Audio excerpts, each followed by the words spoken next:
Sa dami ng tanong na kaya kong sagutin, bakit sa hindi komplikadong pagkakasaayos ng tanong na ito ay nahirapan akong sagutin? Sino ba ako?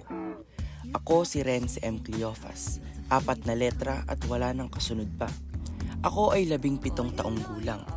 Isa akong estudyante na mahilig sa sining. Ang pagpipinta at pagguhit ang nagsisilbing paraan para maipahayag ko ang aking nararamdaman.